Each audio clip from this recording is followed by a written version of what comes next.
This jealous friend or roommate or brother of your romantic interest is about to stir some stuff up during this eclipse season, especially with the moon and the Three of Cups coming out. Like, they're creating some sort of issue.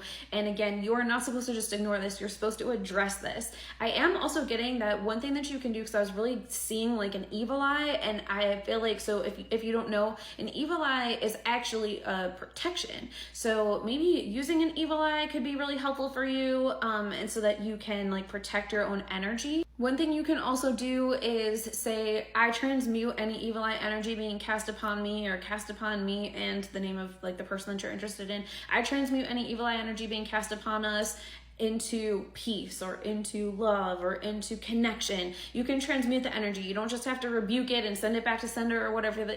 Like, you can do that too, but you can actually transmute it. So I just always say something like that 3 times. Like, I transmute any evil eye energy being cast upon me into meaningful connection.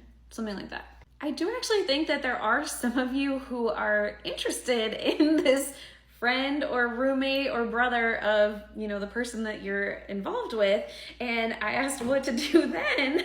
And I was getting like, if that's what you're starting to feel all of a sudden, like, give it time, because I feel like you're not going to actually feel like that by the time that eclipse season, retrograde season is over with the 2 of Stars. So it's kind of like, just hold on, especially with the 4 of Cups in the world. It's like, you're not seeing everything very clearly. And as soon as like the astrological seasons like shift again, you're going to be like, oh no, no. So like, don't cause even more drama between your person that you're seeing and their, you know, their bestie or whoever. Like, it does not seem like that other person is for you. It doesn't seem like you're supposed to have any sort of like third-party connection. It just seems like the lesson here is for you to address any like communication issues and like own this, instead of just like letting this happen. Like, kind of like reclaim your power here and be really communicative with the person you're involved with. I do have good news for you if this reading is for you. By the way, another little sign or synchronicity for you is if you hear the word bingo or something about bingo, like, that is a big sign synchronicity for this reading. But I was getting that once Venus retrograde is over, because the Empress came out in reverse, I was getting that you are going to have this like really beautiful loving connection with the Lovers and the 9 of Cups.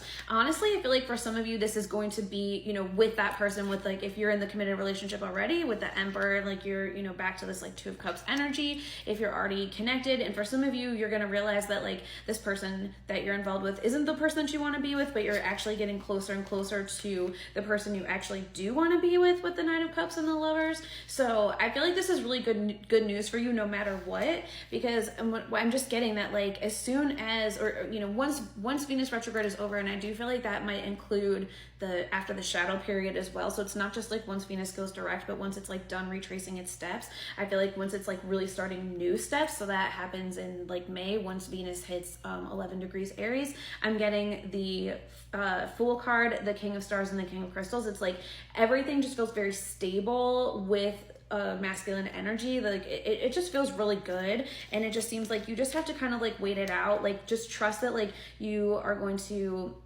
see things more clearly with the Temperance card and the Queen of Crystals. Communication's gonna get a lot better as soon as Mercury retrograde is over too with the Ace of Crystals. So it's just kind of like, just be kind of patient. Again, it doesn't mean that you ignore any of these issues, but you can be patient as you go through these like retrogrades, and like learn the lessons from them and welcome the opportunities to be able to like enhance the way that you're going to show up in relationships. Because I really do feel like you're going to have a really good, you know, maybe Gemini season, especially because like I just said, Venus is going to go direct and then be like moving in new territory essentially, and that is really close to when Gemini season starts, and Gemini is the Lovers card. So that might also be just a good sign for you that like you're gonna feel a lot better than in general in terms of love. So just something to look forward to. I know that might sound like it's a long time away, but it's really just like, you know, 60 days, and I feel like you can do this. So just, you got this.